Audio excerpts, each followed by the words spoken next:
Atos capítulo 18. E depois disto partiu Paulo de Atenas e chegou a Corinto. E achando certo judeu por nome Áquila, natural do Ponto, que havia pouco tinha vindo da Itália, e Priscila sua mulher, pois Cláudio tinha mandado que todos os judeus saíssem de Roma, ajuntou-se com eles, e como era do mesmo ofício, ficou com eles e trabalhava, pois tinham por ofício fazer tendas. Bom, entre os judeus os meninos eram todos obrigados a aprender ofícios.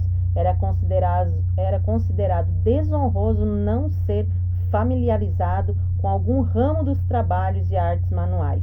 O conhecimento prático de uma profissão era considerado um recurso para obter a independência pessoal. Os rabinos, eles então diziam, quem não ensina um ofício ao seu filho é como se o tivesse criado para ser um ladrão.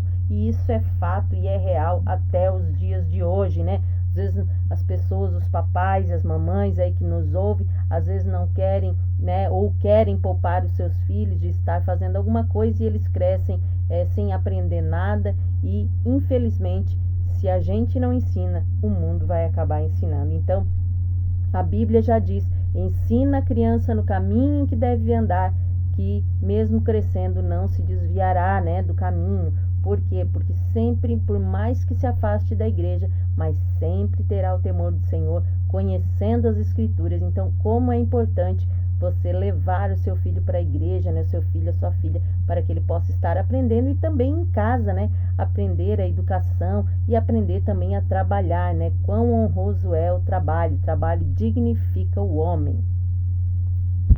E todos os sábados disputava na sinagoga e convencia a judeus e gregos.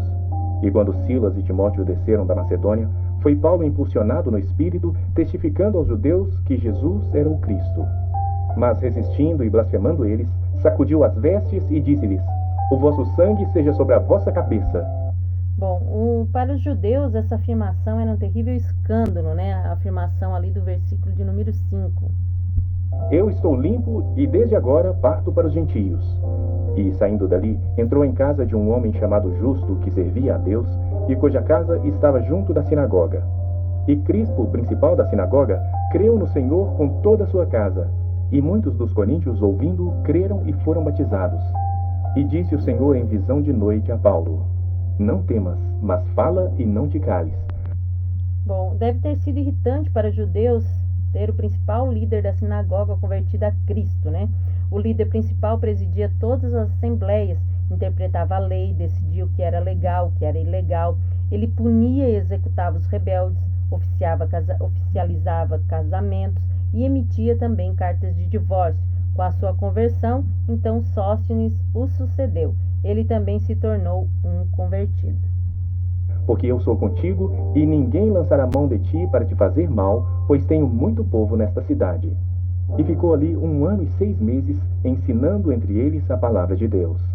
Mas, sendo Galho procônsul da Acaia, levantaram-se os judeus concordemente contra Paulo e o levaram ao tribunal, dizendo, este persuade os homens a servir a Deus contra a lei. E, querendo Paulo abrir a boca, disse Galho aos judeus, se houvesse aos judeus algum agravo ou crime enorme, com razão vos sofreria, mas se a questão é de palavra e de nomes e da lei que entre vós há, vede-o vós mesmos. Bom, Galo era irmão mais velho de Sêneca, que era tutor de Nero. Ele era um homem amável e bondoso, mas como ficou provado em sua maneira de lidar com a causa cristã, ele e seus 2 irmãos foram então mais tarde executados por Nero, o tirano. Porque eu não quero ser juiz dessas coisas. E expulsou-os do tribunal. Então todos os gregos agarraram Sóstenes, principal da sinagoga, e o feriram diante do tribunal. E a Galho nada destas coisas o incomodava. E Paulo, ficando ainda ali muitos dias, despediu-se dos irmãos e dali navegou para a Síria, e com ele Priscila e Áquila, tendo rapado a cabeça em Cencreia, porque tinha voto. E chegou a Éfeso e deixou-os ali. Mas ele, entrando na sinagoga, disputava com os judeus. E, rogando-lhe eles que ficasse com eles por mais algum tempo, não consentiu nisso. Antes se despediu deles, dizendo, é-me de todo preciso celebrar a festividade que vem em Jerusalém. Mas, querendo Deus, outra vez voltarei a vós. E partiu de Éfeso. E, chegando a Cesareia, subiu a Jerusalém e, saudando a igreja, desceu a Antioquia. E, estando ali algum tempo, partiu, passando sucessivamente pela província da Galácia e da Frígia, confirmando a todos os discípulos. E chegou a Éfeso um certo judeu chamado Apolo, natural de Alexandria, homem eloquente e poderoso nas Escrituras. Bom, esse nome é o nome abreviado de Apolônio, um cristão eloquente de Alexandria. Este era instruído no caminho do Senhor e, fervoroso de espírito, falava e ensinava diligentemente as coisas do Senhor, conhecendo somente o batismo de João. Ele começou a falar ousadamente na sinagoga, e quando ouviram Priscila e Áquila, o levaram consigo e lhe declararam mais precisamente o caminho de Deus. Querendo ele passar a Acaia, o animaram os irmãos e escreveram aos discípulos que o recebessem, o qual, tendo chegado, aproveitou muito aos que pela graça criam, porque com grande veemência convencia publicamente os judeus, mostrando pelas Escrituras que Jesus era o Cristo. Bom, queremos encerrar mais este capítulo, desejando então que Deus abençoe a tua casa, a tua vida, a tua família, a tua saúde e o teu